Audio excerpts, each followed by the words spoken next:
കർണാടകയിലെ അനിശ്ചിതകാല ലോറി സമരം കേരളത്തെയും ബാധിച്ചു തുടങ്ങി. ലോറികൾ വഴിയിൽ തടയുന്നത് പഴം പച്ചക്കറി നീക്കത്തെ ബാധിച്ചു. സമരം നീണ്ടുപോയാൽ വിലവർധനയ്ക്ക് വരെ കാരണമാകുമെന്ന് വ്യാപാരികൾ പറയുന്നു.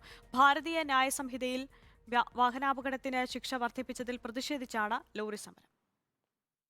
ലോറി സമരം തുടങ്ങിയതോടെ കേരളത്തിലേക്ക് കർണാടക വഴിയുള്ള പഴം പച്ചക്കറി വരവ് കുറഞ്ഞു. അവർ പറഞ്ഞെന്ന് വെച്ചാൽ ലോറി സമരം തുടങ്ങിയിട്ടുണ്ട്, കഴിയുന്നതും കൂടുതൽ എടുത്തു പോക്കോ 2-3 ദിവസം സമരം നീണ്ടെടുക്കാൻ സാധ്യതയുണ്ട്. അപ്പോൾ അതുകൊണ്ട് സമരം നീണ്ടു പോവുകയാണെങ്കിൽ സാധനത്തിന് വില കൂടും, ദൗർബല്യം ഉണ്ടാവും. അപ്പോൾ സാധനത്തിന് വില കൂടാൻ സാധ്യത കൂടുതലാണ്. കാര്യമായിട്ട് നമ്മൾ ആശ്രയിക്കുന്നത് കർണാടകത്തിനും തമിഴ്നാടിനാണ് ആശ്രയിക്കുക. അപ്പോൾ അവിടുന്ന് വരവ് കുറയുമ്പോൾ ഇവിടെ വില കൂടും സ്വാഭാവികമായിട്ടും. അപ്പോൾ നമ്മളും ബാധിക്കും. ലോഡ് നിറച്ച് കേരളത്തിലേക്ക് പുറപ്പെട്ട ലോറികളിൽ ചിലത് വഴിയിൽ തടഞ്ഞു. ഗുണ്ടൽപേട്ടയിലും മൈസൂരും ഒസൂരും ഹാൻഡ് പോസ്റ്റും അവിടെയൊക്കെ വണ്ടി തടഞ്ഞുകൊണ്ട് നിൽക്കുകയാണ്. ഇപ്പോൾ ഞങ്ങളെ വണ്ടി പോയിട്ടുണ്ട്.